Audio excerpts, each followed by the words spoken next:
Okay, everybody, welcome to the opening of our gathering. This is the New Jerusalem Gathering 2018. It's our Baha'i International Gathering.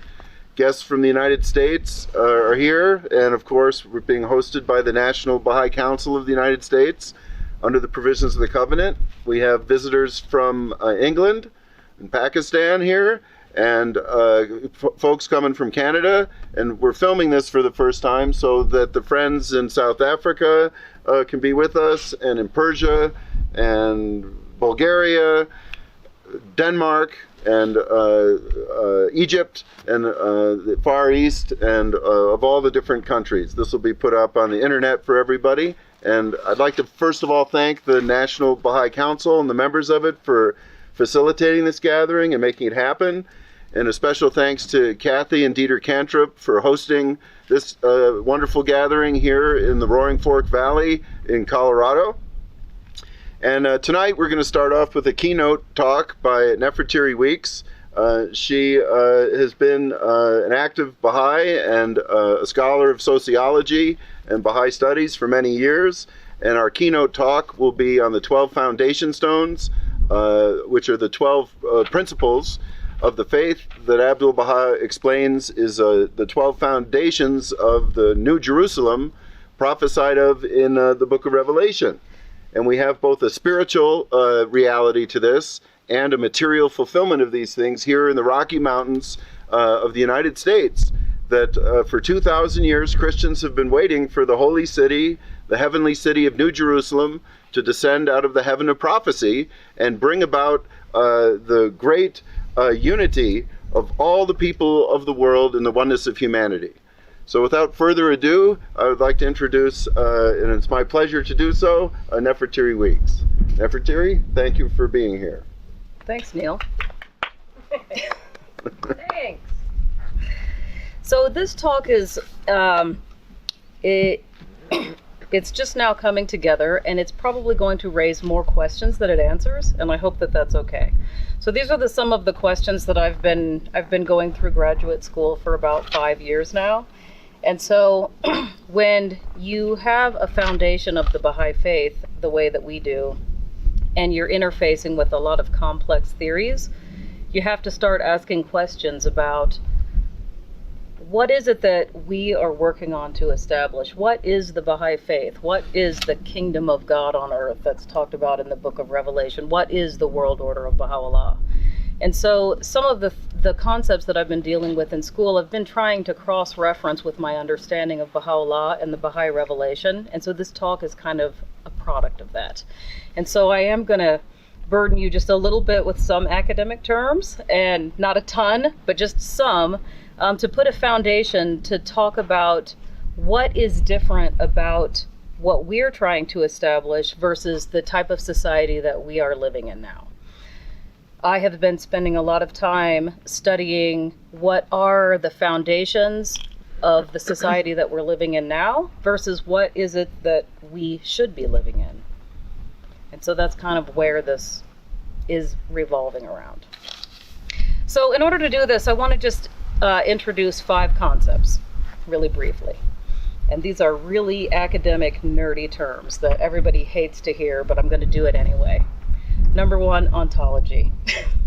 Number 2, epistemology. And number 3, axiology.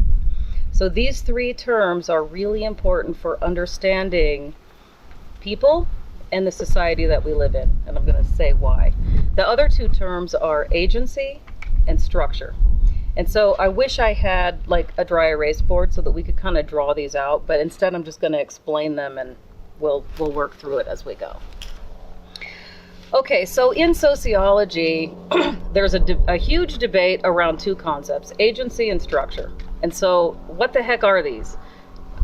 Even if you ask a lot of sociologists, they really can't even say. But what it has to do with is we are all individuals, and we are interfacing with society on a macro level, right? So when we think about who we are as people and what it is when we interface with each other, who are we? Who are you? What is our relationship? What is the relational quality between us?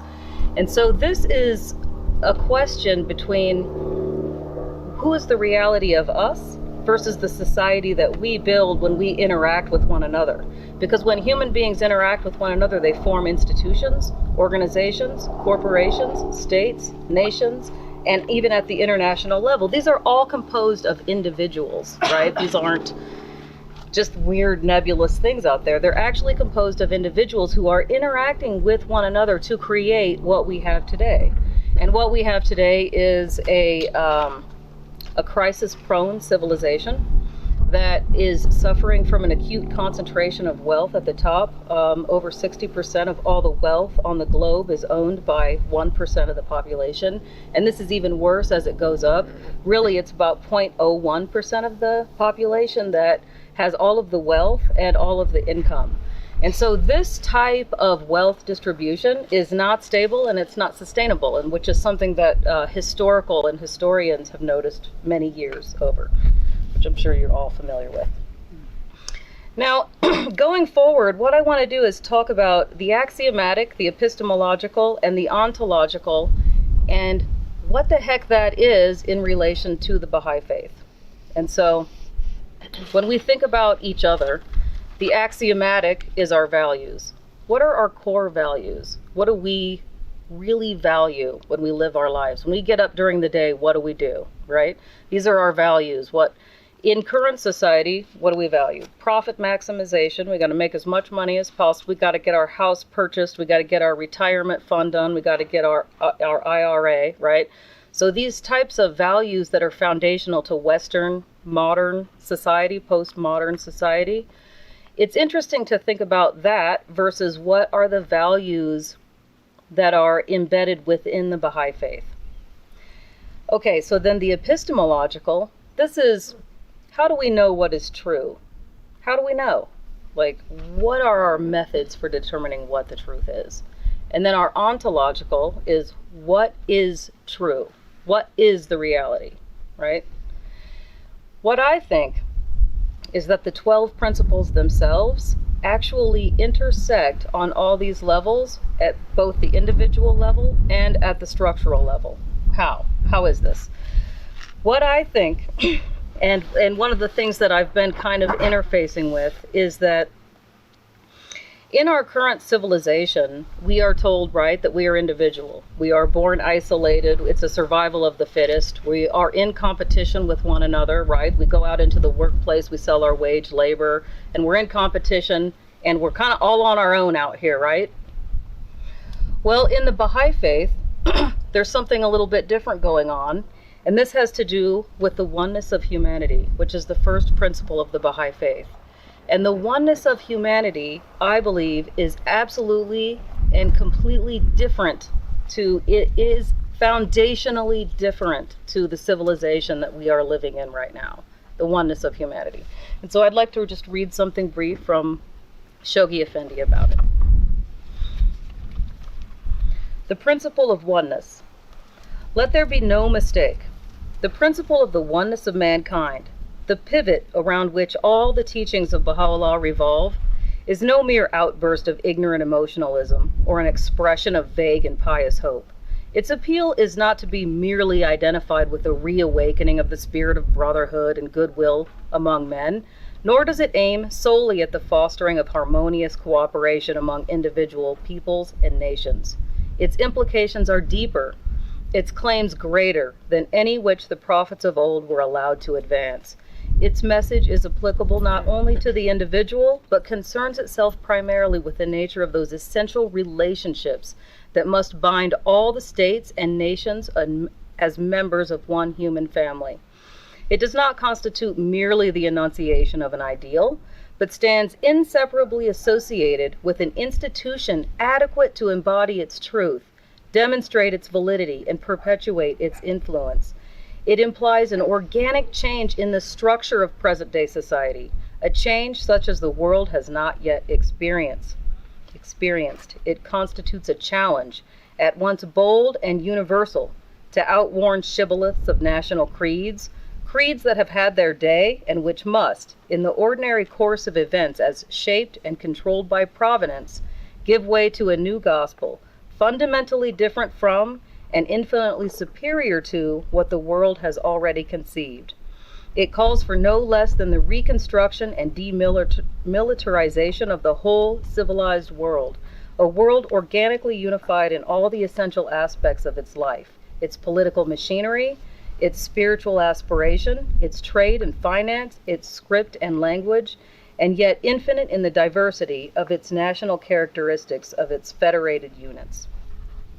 And so Shoghi Effendi goes on to talk further about what it means, which I highly recommend it. It's called The Principle of Oneness in the World Order of Baha'u'llah.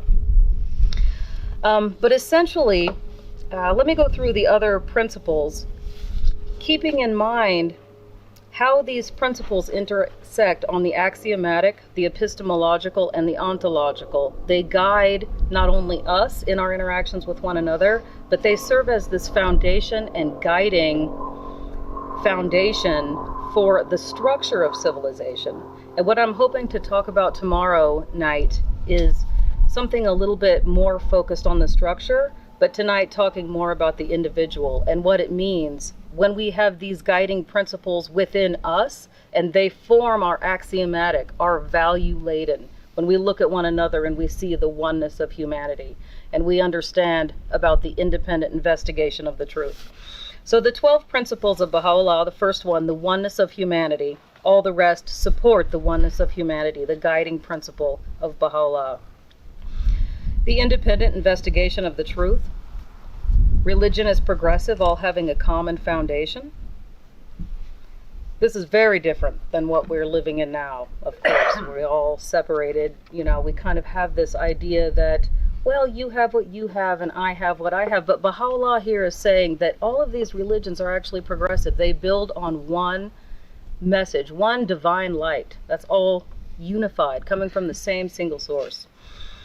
Religion is the source of unity. It's number 4. Number 5, true science and true religion must correspond. This is another one that is so foundationally different. I have been in academia, in science. Religion, you're not even allowed to talk about that. Just as, oh, that's an ideology, it makes people feel better, etc. This is something completely different. This is where our ontology and our epistemology, what we know and how we know it, is foundationally tied in to both religion and science. These two coming together. I can't even understand what that means completely. It's so profound, really. Number 6, the equality of women and men. Number 7, the removal of all prejudice. Number 8, universal peace upheld by a spiritual world government. When you take political science classes in academia, what they teach you is that when you are talking about the state, when you are talking about our governments, essentially what you are talking about is a consolidation of power that's founded on military, that then maintains its power structure, right? This is something completely different. This is a spiritual world government that's actually concerned with the well-being of its people. It's actually concerned with meeting their needs, their dietary needs, their material needs, etc., coming together in harmony. Pretty different, really. Number 9, a universal compulsory education. Number 10, a spiritual solution to the economic problem. Number 11, a universal language. And number 12, universal house of justice with the Davidic king as the president. So when we think about these principles at both the level of individuals and then how they filter up into the structure as we interact with one another, we can think about how they intersect on the value, on how we know, and what we know. What is that reality? And so, how much time am I good? Yeah. Okay, I'll go just a little bit further, but one of the things I was thinking is it might be helpful to think about how this is very different from what we have today, which is something that I've been talking about quite a bit. So when you take economics classes, the foundation of economics is that all of us are material cost benefit maximizers. That means we just are rational cost benefit maximizers. So If I interact with Reg, it's going to be, oh, what can I get from him? I can get the coffee, and then I can do this, and it's all about the cost benefit, right? I've got to maximize that.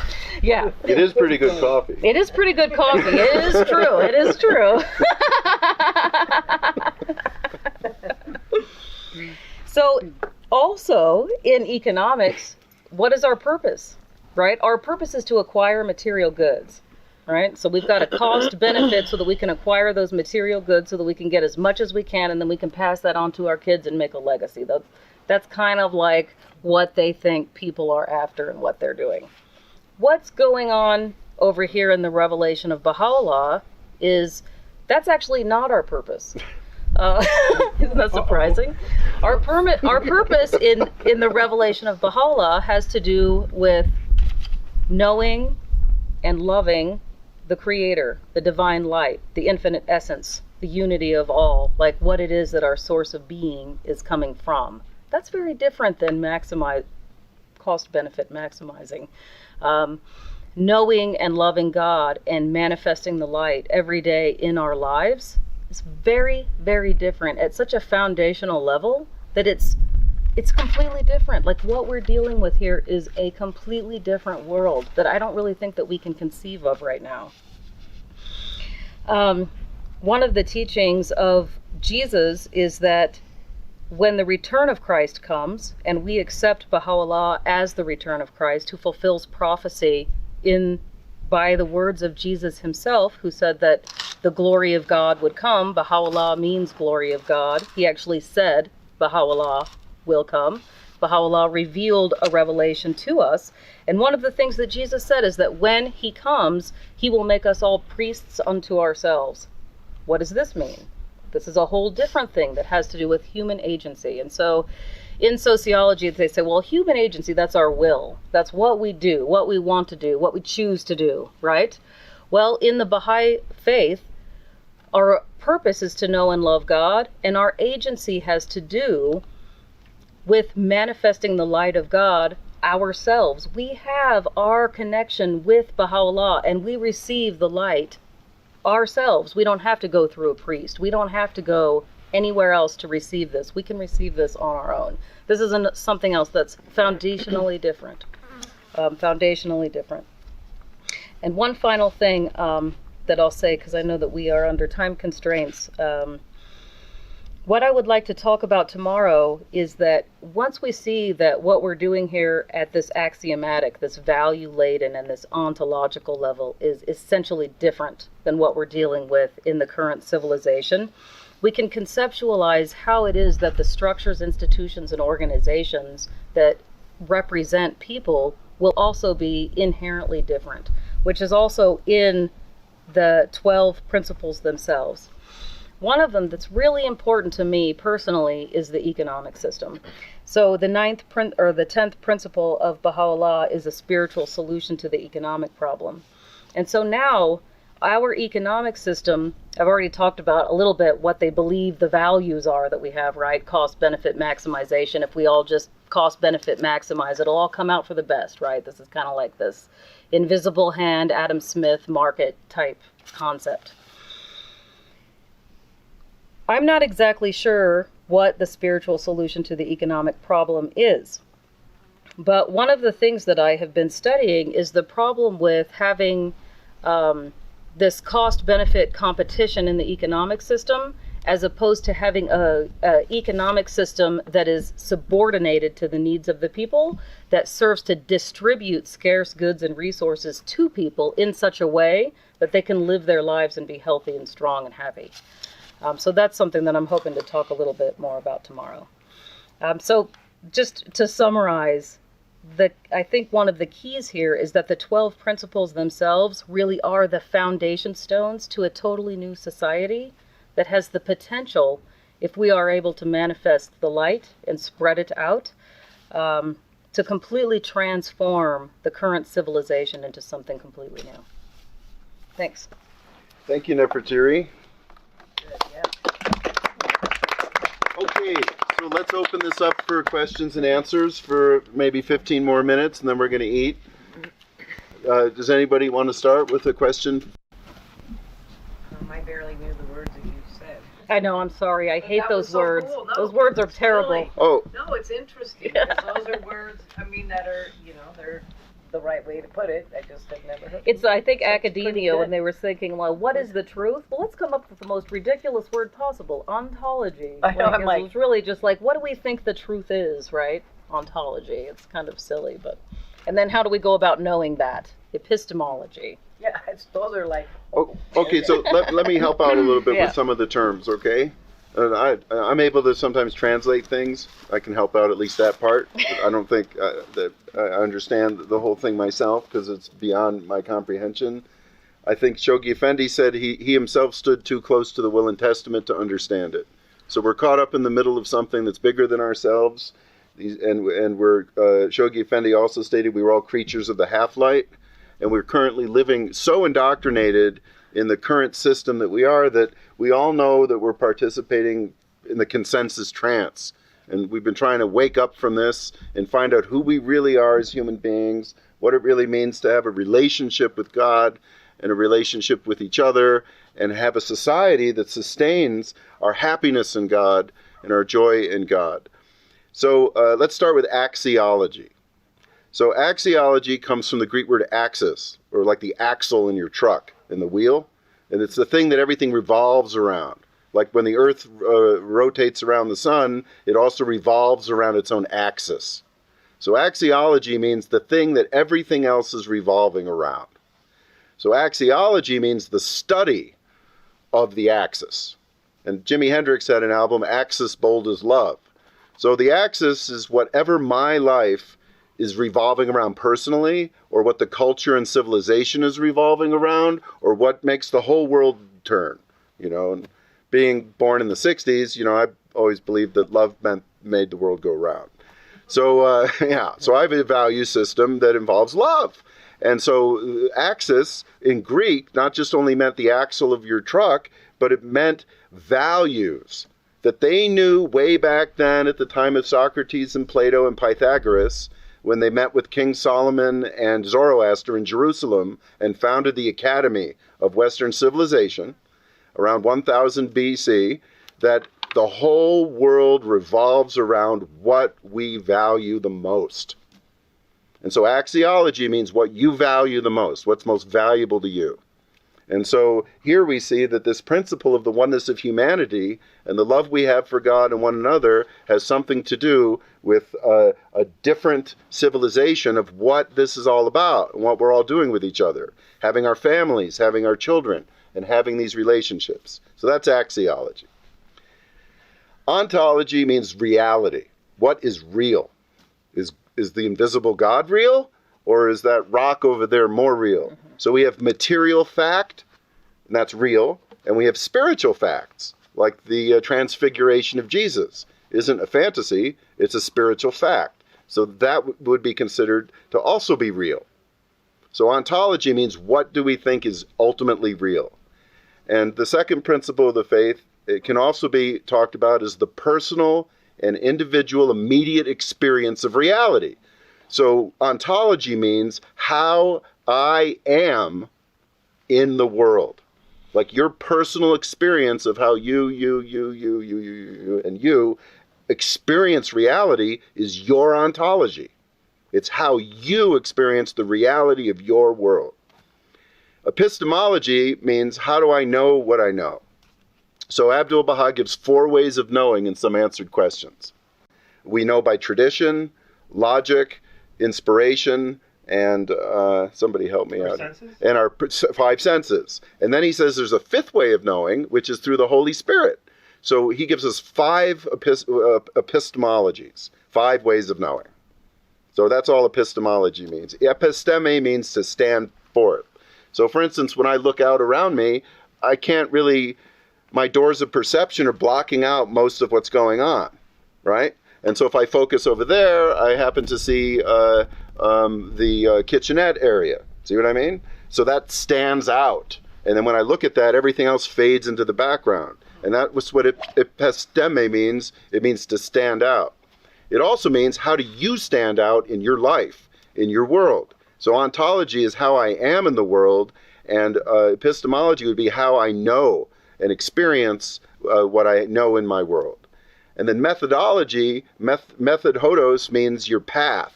What is your personal journey through the worlds? Not just one world, but all the worlds of God. So method means to walk. And so your method hodos is the path of your journey through the world. The epistemology is how you know what you know in your world, and your ontology is what is most real in the world, and your axiology is what your core values are during this. And structure and agency means your free will. How can you use your free will as you journey through the world? And structure has to do with the structure of our social relationships. Like if we build a school and we have an educational system, that's a structure. The criminal justice system is a structure. The government is a structure. And as far as I'm concerned, Jesus said he came to serve and not to be served. And this is the symbol of government. Government should be serving us, like the post office. It shouldn't be conscripting us into an army and sending us halfway across the world to murder the other half of our family. That personally, for me, I find that offensive to my core value system.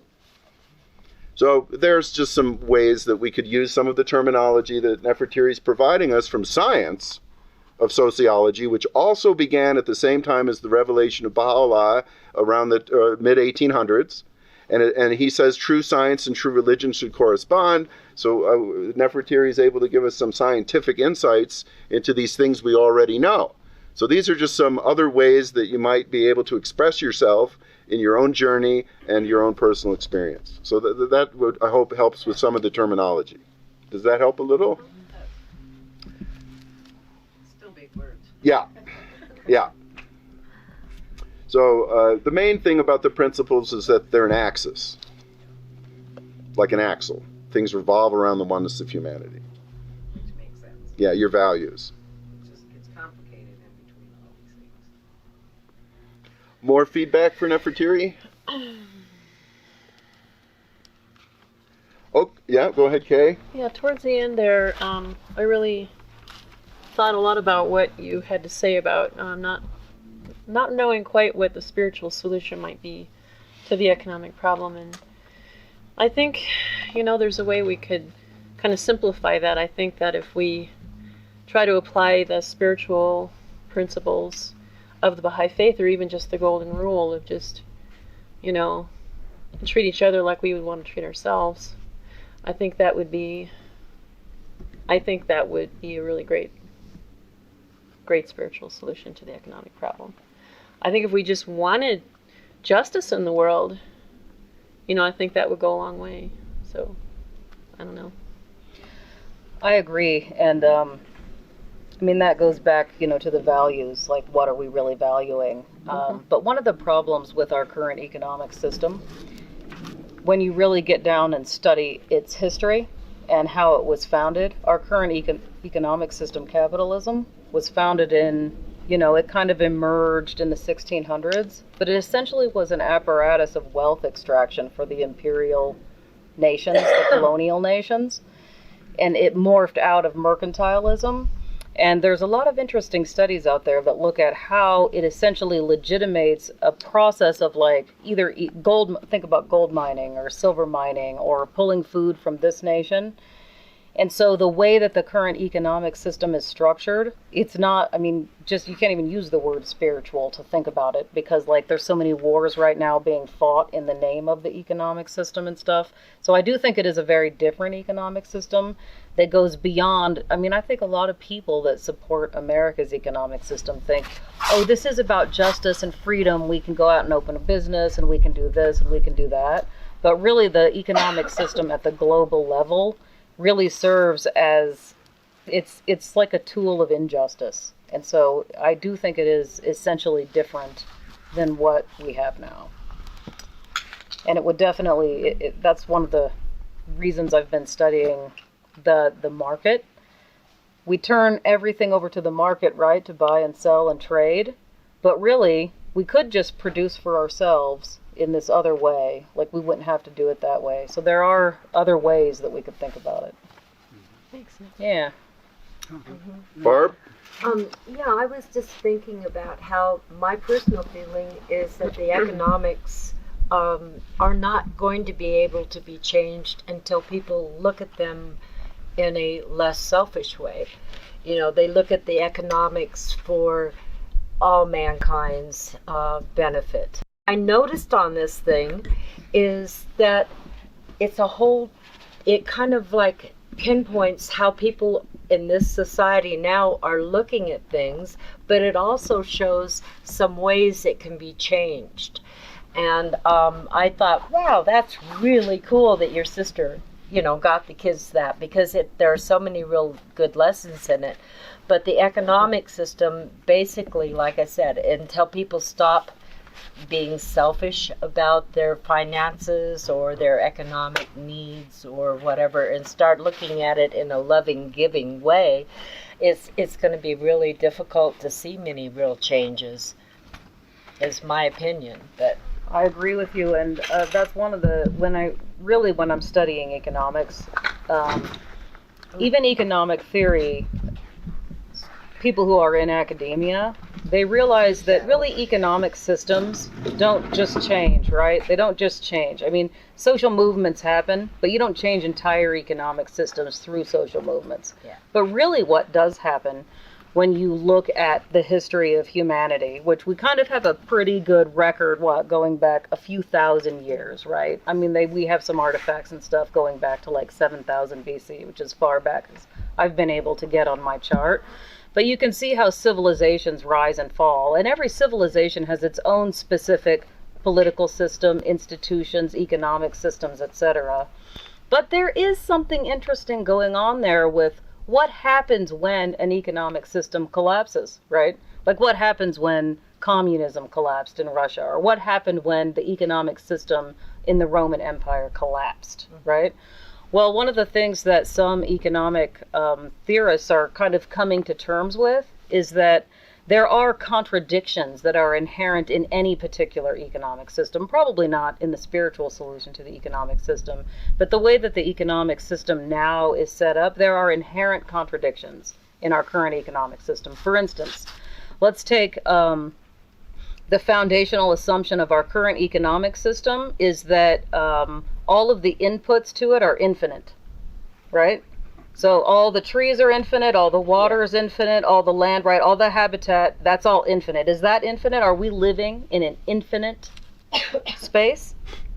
We actually aren't. We're living in a very finite and fragile ecosystem. We are a species in an ecosystem. We are not people that are completely detached. We've overcome it all, technology. No. And a lot of them are getting to the point where they understand that water is going to be the key crisis that the economic system is going to have to deal with and grapple with. So we are having a serious crisis now. Shortage of water. But what's the other thing you said? Grapple with. We're going to have to grapple with is a shortage of water, because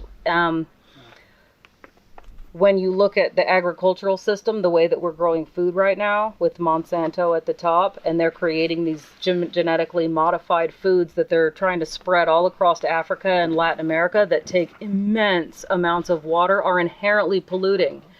And this is a closed system that we are in. So when we put a ton of pesticides on our corn and stuff, and then that runs into our rivers and into our watersheds, that comes back into our oceans, goes back into our clouds, and rains back on us.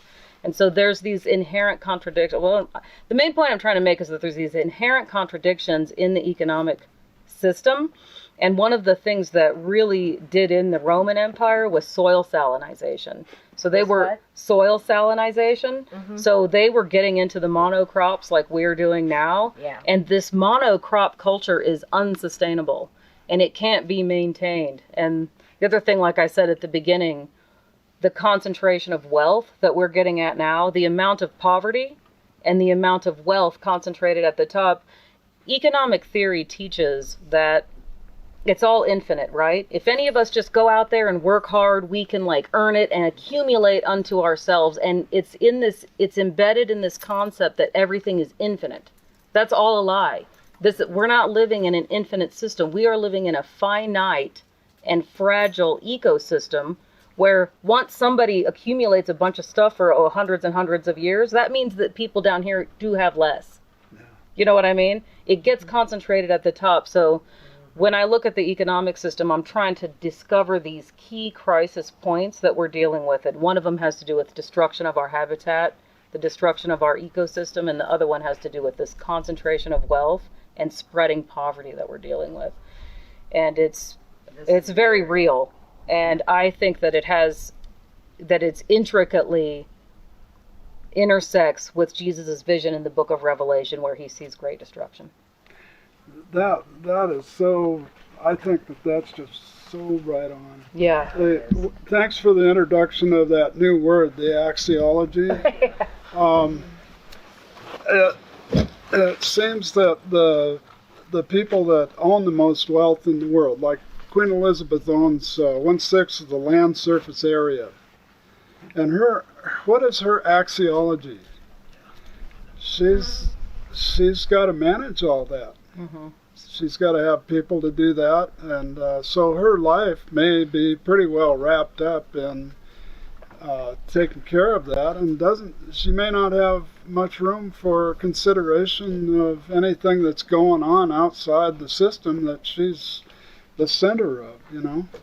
Well, and it's interesting how that type of concentration of wealth is legitimated through it. There's a legitimating ideology. Mm-hmm. Like, she worked and earned all that, right? Didn't she work hard? Like, isn't that how she earned that? And isn't the current distribution of wealth founded on hard work, right? Doesn't everybody have what they have by their blood, sweat, and tears? Right. No.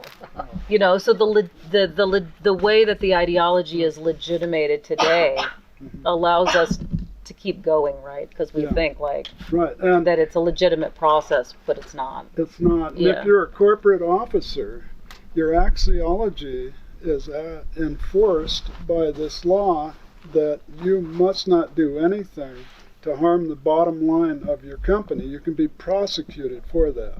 I know, and that's why, like, a lot of people are like, oh, well, if we do triple bottom line, there's a social movement called the triple bottom line. Mm-hmm. And that's where a corporation will decide, well, we're not going to harm our people, we're not going to harm our planet, right? And they're going to try to maximize profits, right? Yeah. But the problem with it is what you're saying. When it comes down to brass tacks at the top, it's the profit margin at the top. And that is going to force reduction in wages for people, reduced social supports. And it really has to do with market-based capitalism as a system and that axiology that's at the base of it. They have to maximize profits because that's the name of the game, right? So when you have the spiritual solution to the economic problem, profit maximization is not going to be the name of the game. What is it going to be? Is it going to be like maximizing happiness among the citizens? Is it going, you know what I mean? Is it going to be protecting our ecosystems for our next generations? The axiology of our economic system is actually going to be do no harm. Yeah, and the principles themselves, I feel like each principle is so important to each, well, it really touches on every aspect of the problem, I think, which is pretty cool. It sounds. I really like this, and I'm going to be able to watch this. Over and over. Yeah. Thank you. That's right. Thank you. Take notes. Thanks for listening. That was great. Well, thank you so much, Nefertiti. All right, well, we're going to break for dinner, and then we'll start up with different talks and presentations tomorrow. Oh, perfect. We'll just hang out around the fire tonight. My dog has a nice book on this. It's called The Beast is About to Be Dead. Yeah, exactly. I like how Doc said it better. He didn't have to use all that scientific jargon. He said it's like, the beast is about to be dead, burn! It's burning. As we speak, it's burning. 12 fires. We are burning everywhere. It's pretty interesting. It is. Yeah. Well, is the world going to be destroyed by fire?